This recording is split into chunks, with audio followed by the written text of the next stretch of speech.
একটি সাম্রাজ্য যার দাপটে গোটা পৃথিবী কাঁপত, যাদের বিশাল সেনাবাহিনী আর রাজপ্রাসাদের জৌলুস দেখে মানুষ ভয়ে কুঁকড়ে যেত। কেউ কি তখন কল্পনা করেছিল যে এই পরাশক্তির পতন হতে পারে?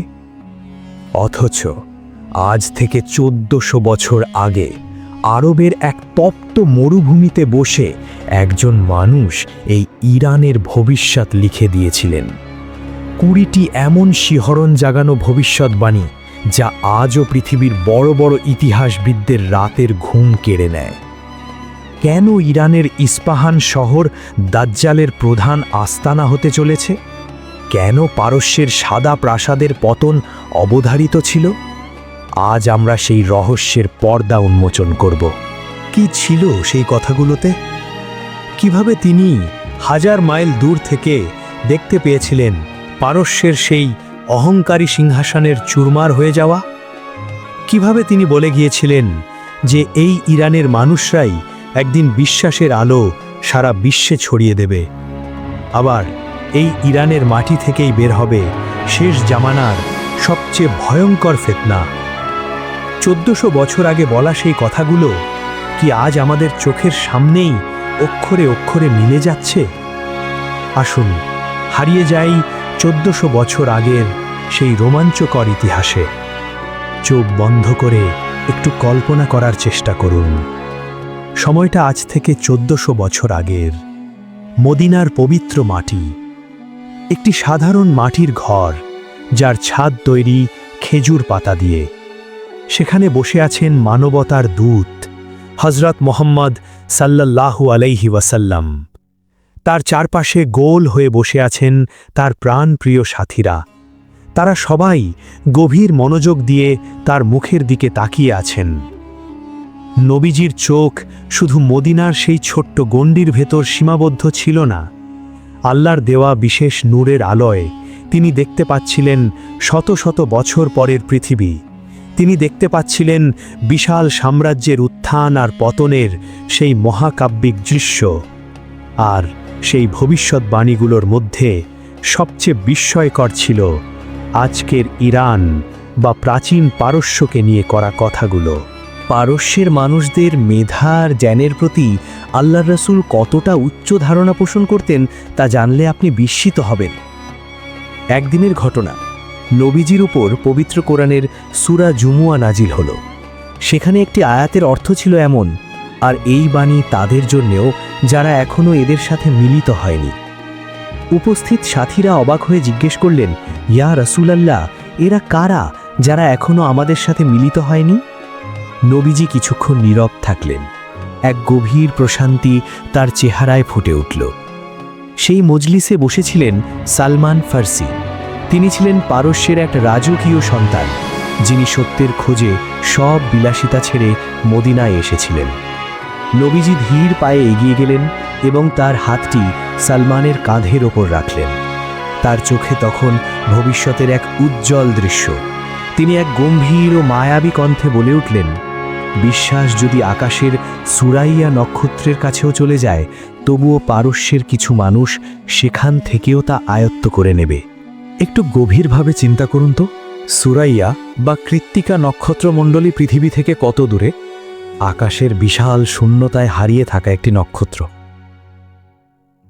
নবীজি বোঝাতে চেয়েছিলেন, জ্ঞান বা ঈমান যদি পৃথিবীর সীমানা ছাড়িয়ে আকাশের ওই দূরের নক্ষত্রেও গিয়ে পৌঁছায়, তবুও ইরানের মানুষেরা তাদের অদম্য মেধা দিয়ে তা ঠিকই পৃথিবীতে ফিরিয়ে আনবে। ইতিহাস কি নবীজির এই কথা প্রমাণ করেছে? আজ আমরা যে সহিহ বুখারী পড়ি, তার রচয়িতা ইমাম বুখারী ছিলেন একজন পার্সিয়ান। ইমাম মুসলিম, ইমাম আবু দাউদ, ইমাম তিরমিজি, ইবনে মাজা, যাদের সংকলিত হাদিস ছাড়া আজ ইসলামী জ্ঞান অসম্পূর্ণ, তারা সবাই ছিলেন পারস্য অঞ্চলের মানুষ। শুধু কি তাই? চিকিৎসা বিজ্ঞানের জনক ইবনে সিনা, দর্শনের নক্ষত্র ইমাম আল গাজ্জালি, ওমর খাইয়াম, আল খাওয়ারিজমি, ইসলামের সোনালী যুগের এই বিশাল পণ্ডিতদের প্রায় সবাই ছিলেন পারস্যের সন্তান। 1400 বছর আগে আরবের মরুভূমিতে বসে একজন নিরক্ষর মানুষ যা বলেছিলেন, 1000 বছরের ইতিহাস তাকে অক্ষরে অক্ষরে সত্যি প্রমাণ করেছে। এবার চলুন আপনাদের নিয়ে যাই 628 খ্রিস্টাব্দের এক উত্তাল সময়ে। হুদাইবিয়ার সন্ধি মাত্র শেষ হয়েছে। নবীজি তখন পৃথিবীর বড় বড় পরাশক্তির কাছে ইসলামের দাওয়াত দিয়ে চিঠি পাঠাচ্ছেন। তিনি পারস্যের প্রবল প্রতাপশালী সম্রাট খসরু পারভেজের কাছেও একটি চিঠি পাঠালেন। খসরু পারভেজ ছিল তৎকালীন বিশ্বের সবচেয়ে বড় সুপার পাওয়ারের অধিপতি। অহংকারে তার পা মাটিতে পড়ত না। তার বিশাল সেনাবাহিনী আর রাজ সম্পদের কোনো হিসেব ছিল না। যখন তার দরবারে রাসূলের চিঠিটি পৌঁছল এবং পড়া শুরু হলো, বিসমিল্লাহির রহমানির রহিম, আল্লাহর রসূল মুহাম্মদের পক্ষ থেকে পারস্যের সম্রাট খসরুর প্রতি। চিঠির শুরুতেই নবীজি নিজের নাম আগে দেওয়ায় খসরুর অহংকারে প্রচণ্ড আঘাত লাগল। সে রাগে অন্ধ হয়ে গেল। সে কাঁপতে কাঁপতে আল্লাহর নবীর পবিত্র চিঠিটি হাতে নিল এবং সবার সামনে টুকরো টুকরো করে ছিঁড়ে ফেলল। শুধু তাই নয়, সে চরম ধৃষ্টতা দেখিয়ে নির্দেশ দিল আরবের ওই নবীকে যেন বন্দি করে তার দরবারে নিয়ে আসা হয়। মদিনায় যখন এই দুঃসংবাদ পৌঁছালো, তখন সবাই চিন্তিত হয়ে পড়লেন। কিন্তু নবীজি সাল্লাল্লাহু আলাইহি ওয়াসাল্লাম একটুও বিচলিত হলেন না। তিনি খুব শান্ত কিন্তু পাহাড়ের মতো অটল কণ্ঠে এমন একটি কথা বললেন যা পারস্যের ভাগ্য চিরতরে সিলগালা করে দিল।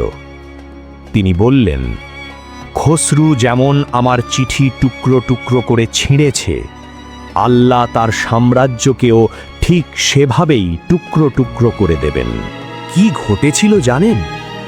এরপর মাত্র কয়েক দিনের ব্যবধান, খসরুর নিজের সন্তান শিরুয়া ক্ষমতার লোভে পাগল হয়ে গেল।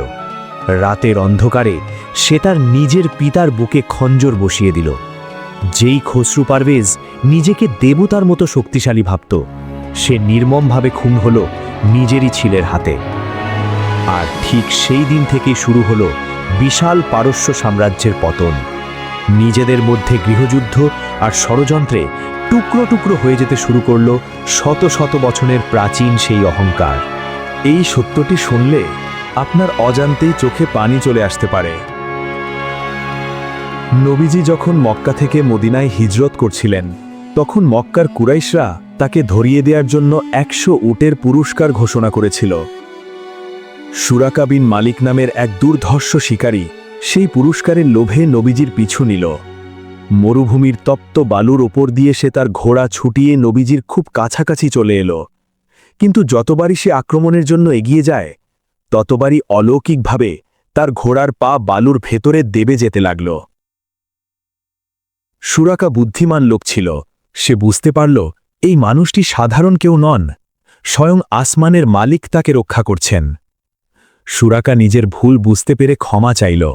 দয়ার নবী তাকে ক্ষমা করে দিলেন। সুরাকা যখন ফিরে যাচ্ছিল, তখন ধুলোমাখা এক সাধারণ মুসাফিরের বেশে থাকা মুহাম্মদ সাল্লাল্লাহু আলাইহি ওয়াসাল্লাম তাকে পেছন থেকে ডাক দিলেন এবং এমন এক কথা বললেন যা শুনে সুরাকার পায়ের নিচ থেকে মাটি সরে যাওয়ার উপক্রম হল। নবীজি বললেন, হে সুরাকা, কেমন হবে সেই দিনটি যখন তুমি পারস্য সম্রাট কিসরার হাতের সোনার বালা দুটি তোমার 2 হাতে পরবে? সুরাকা নিজের কানকে বিশ্বাস করতে পারছিল না। কিসরা, পৃথিবীর সবচেয়ে ক্ষমতাধর সম্রাট, আর তার হাতে রাজকীয় বালা পরবে এই মরুভূমির এক সাধারণ বেদুইন? এটা কিভাবে সম্ভব? সময় বয়ে চলল, বছর গড়িয়ে গেল। রাসূল সাল্লাল্লাহু আলাইহি ওয়াসাল্লাম পৃথিবী থেকে বিদায় নিলেন। হযরত ওমরের শাসনকাল এলো। কাদিসিয়ার প্রাঙ্গণে মুসলিম বাহিনীর হাতে পারস্য সাম্রাজ্যের চূড়ান্ত পতন ঘটল। পারস্যের রাজধানী মাদায়েন বিজয় হল। কিসরার বিশাল রাজপ্রাসাদ থেকে বিপুল ধনরত্ন মদিনায় আনা হল। হযরত ওমর রাদিয়াল্লাহু আনহু সেই রত্ন ভাণ্ডারের দিকে তাকিয়ে কাঁদছিলেন। হঠাৎ তার চোখে পড়ল পারস্য সম্রাটের সেই বিখ্যাত মহামূল্যবান সোনার বালা দুটি। ওমর রাদিয়াল্লাহু আনহুর মনে পড়ে গেল নবীজির সেই ভবিষ্যৎবাণীর কথা। তিনি ভরা মজলিসে দাঁড়িয়ে উচ্চস্বরে ডাক দিলেন, কোথায় সুরাকা বিন মালিক? বয়সের ভারে নুয়ে পড়া বৃদ্ধ সুরাকা কাঁপতে কাঁপতে সামনে এলেন। হযরত ওমর তার হাতে কিসরার সেই রাজকীয় বালা দুটি পরিয়ে দিলেন। বৃদ্ধ সুরাকা অঝরে কাঁদছিলেন। মসজিদে নববীতে উপস্থিত হাজারো মানুষের চোখে তখন নবীজির ভবিষ্যৎবাণী সত্য হওয়ার এক অলৌকিক আনন্দের অশ্রু। খন্দকের যুদ্ধের সময়কার কথা। মদিনা তখন 4 দিক থেকে শত্রুদের দ্বারা অবরুদ্ধ। কনকনে শীত আর প্রচণ্ড ক্ষুধার জ্বালায় সাহাবীরা পেটে পাথর বেঁধে পরিখা খনন করছিলেন। খনন করতে গিয়ে হঠাৎ একটি বিশাল পাথর পাওয়া গেল, যা ভাঙা যাচ্ছিল না। নবীজি নিজে সেখানে নেমে এলেন।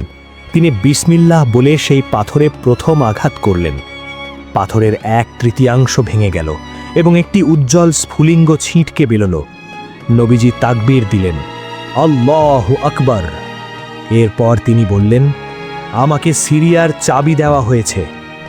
আমি এখান থেকেই সিরিয়ার লাল প্রাসাদগুলো দেখতে পাচ্ছি। তিনি দ্বিতীয়বার আঘাত করলেন। আবারও আগুনের স্ফুলিঙ্গ বেরোল। আল্লাহু আকবার। আমাকে পারস্যের চাবি দেওয়া হয়েছে। আমি এখান থেকেই মাদায়েনের সাদা প্রাসাদগুলো দেখতে পাচ্ছি। সেই দিনগুলোতে আরবের কিছু লোক এই কথা শুনে আড়ালে হাসাহাসি করেছিল। তারা ব্যঙ্গ করে বলেছিল, নিজেদের পেট ভরে খাবার নেই আর উনি স্বপ্ন দেখছেন পারস্যের সাদা প্রাসাদের। কিন্তু ইতিহাস বড়ই নিষ্ঠুর। আল্লাহ তার নবীর কথা মিথ্যা হতে দেননি। মাত্র কয়েক বছরের ব্যবধানে মুসলিম বাহিনী যখন পারস্যের রাজধানী মাদায়েনে প্রবেশ করল, তখন তাদের চোখের সামনে মাথা উঁচু করে দাঁড়িয়েছিল সেই শ্বেত প্রাসাদ। সাহাবীরা অবাক বিস্ময়ে তাকিয়ে দেখলেন, সুবহান আল্লাহ, এই তো সেই প্রাসাদ যার কথা নবীজি খন্দকের গর্তে বসে ক্ষুধার্ত অবস্থায় বলেছিলেন। শেষ জামানা বা কিয়ামতের আগের সবচেয়ে ভয়ঙ্কর ফিতনার নাম হল দাজ্জাল। এই দাজ্জালের কথা শুনলে সাহাবীরা পর্যন্ত ভয় কেঁদে ফেলতেন। কিন্তু আপনি কি জানেন, দাজ্জালের সবচেয়ে বড় এবং বিশ্বস্ত অনুসারীদের দল কোথা থেকে বের হবে? নবীজি আজ থেকে 1400 বছর আগে নিখুঁতভাবে একটি শহরের নাম বলে গিয়েছিলেন। সেই শহরটি আরবে নয়, ইউরোপেও নয়, এমনকি আমেরিকাতেও নয়। সেই শহরটি হল আজকের ইরানের ইস্পাহান। সহিহ মুসলিমের একটি হাদিসে রাসূল সাল্লাল্লাহু আলাইহি ওয়াসাল্লাম বলেছেন, ইস্পাহানের 70,000 ইহুদি দাজ্জালের অনুসরণ করবে, আর তাদের গায়ে থাকবে তায়ালিসা, এক বিশেষ ধরনের পার্সিয়ান শাল বা চাদর। একটু গভীরভাবে চিন্তা করে দেখুন তো, 1400 বছর আগে আরবের মানুষ ইস্পাহান শহরের নাম খুব একটা জানতই না। অথচ নবীজি শুধু শহরের নামই বলেননি, তিনি সেখানে কারা থাকবে এবং তাদের পোশাক কেমন হবে সেটাও বলে দিয়েছেন। আজকের আধুনিক যুগের দিকে তাকান, আপনি জানলে অবাক হবেন, বর্তমান মধ্যপ্রাচ্যে ইসরায়েলের পর সবচেয়ে বেশি ইহুদি বসবাস করে এই ইরানেই। আর ইরানের মধ্যে ইস্পাহান হলো সেই জায়গা যাকে ইহুদিরা তাদের অন্যতম পবিত্র স্থান মনে করে। আজও যদি আপনি ইস্পাহানে যান, দেখবেন সেখানকার ঐতিহ্যবাহী পোশাকে সেই চাদরের প্রচলন রয়ে গেছে। কিভাবে সম্ভব? ইরান নিয়ে কথা হবে আর খোরাসানের কথা আসবে না? প্রাচীন যুগে খোরাসান বলতে একটি বিশাল অঞ্চলকে বোঝানো হতো, যার বড় একটি অংশ আজকের ইরান। নবীজির অনেকগুলো ভবিষ্যৎবাণীতে এই অঞ্চলের কথা অত্যন্ত গুরুত্বের সাথে উঠে এসেছে। তিনি বলে গেছেন, শেষ জামানায় যখন পৃথিবী অন্যায়ে ভরে যাবে, তখন এই খোরাসানের দিক থেকে একদল সত্যপন্থী মানুষের উত্থান ঘটবে। তাদের হাতে থাকবে কালো পতাকা। হাদিসে উল্লেখ আছে, যখন তোমরা দেখবে খোরাসানের দিক থেকে কালো পতাকাবাহী একটি দল এগিয়ে আসছে, তখন তোমরা তাদের সাথে যোগ দিও, কারণ তাদের মধ্যেই থাকবেন আল্লাহর খলিফা মাহদী। মরুভূমির বুকে দাঁড়িয়ে বলা সেই কথাগুলো আজ আমাদের এই অশান্ত পৃথিবীর দিকে তাকালে কতটা প্রাসঙ্গিক মনে হয় একবার ভেবে দেখেছেন? তিনি শুধু বিজয়ের কথাই বলেননি, বরং তিনি একেবারে নিখুঁত একটি ধারাবাহিকতা বলে দিয়েছিলেন। নবীজি বলেছিলেন, প্রথমে তোমরা আরব উপদ্বীপের বিরুদ্ধে যুদ্ধ করবে, আল্লাহ তোমাদের বিজয় দান করবেন। এরপর তোমরা পারস্যের বিরুদ্ধে যুদ্ধ করবে, আল্লাহ তোমাদের তাতেও বিজয় দান করবেন। এরপর তোমরা রোমের বিরুদ্ধে যুদ্ধ করবে, আল্লাহ তোমাদের তাতেও বিজয় দান করবেন। আর সবার শেষে তোমরা দাজ্জালের বিরুদ্ধে যুদ্ধ করবে। কি অদ্ভুত এই কথাগুলো! ইতিহাস খুলে দেখুন, ঠিক এই সিরিয়াল অনুযায়ী সবকিছু ঘটেছে। প্রথমে পুরো আরব উপদ্বীপ মুসলমানদের হাতে আসে, এরপর পারস্য বা ইরান বিজিত হয়, আর তার পরপরই আসে রোমানদের সাথে লড়াই। নবীজির বলা 4টি পর্যায়ের মধ্যে নবীজির বলা প্রথম 3টি একদম হুবহু কাঁটায় কাঁটায় মিলে গেছে। বাকি রইল শুধু একটি, দাজ্জালের বিরুদ্ধে সেই চূড়ান্ত মহাযুদ্ধ। 3টি যখন অক্ষরে অক্ষরে মিলে গেছে, তখন চতুর্থটি যে খুব শিগগিরই আমাদের সামনে আসতে চলেছে, তাতে কি কোনো সন্দেহ আছে? এবার আপনাদের এমন একটি রোমাঞ্চকর ঘটনা শোনাব যা হার মানাবে যে কোনো আধুনিক থ্রিলার সিনেমাকেও। পারস্য সম্রাট যখন নবীজিকে বন্দী করার নির্দেশ দিয়েছিল, তখন ইয়েমেনের পার্সিয়ান গভর্নর ছিল বাজান। বাজান দুজন অত্যন্ত শক্তিশালী সেনাকে মদিনায় পাঠালো নবীজিকে ধরে আনার জন্য। তারা যখন মদিনায় এসে দম্ভের সাথে নবীজির সামনে দাঁড়ালো, তখন নবীজি একটুও ভয় পেলেন না।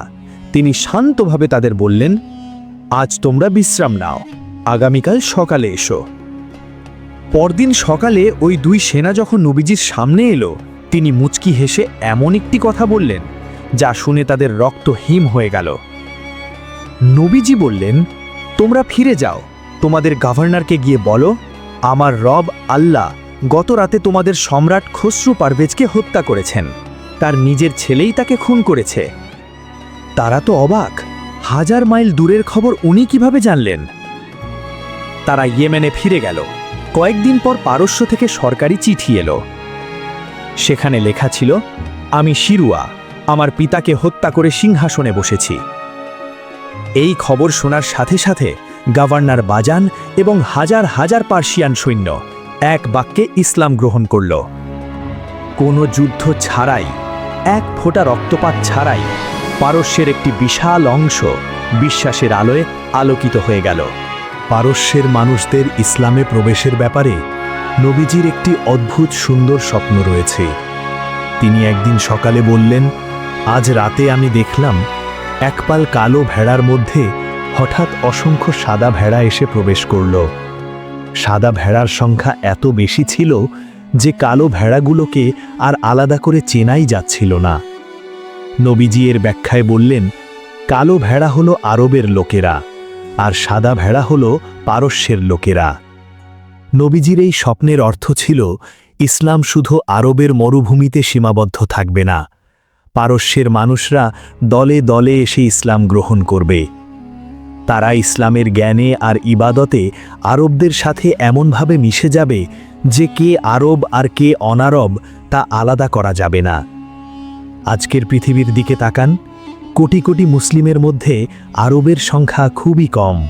নবীজি যেমন বিজয়ের কথা বলেছিলেন, তেমনি তিনি অত্যন্ত ভয়ঙ্কর একটি সতর্কবার্তাও দিয়ে গিয়েছিলেন।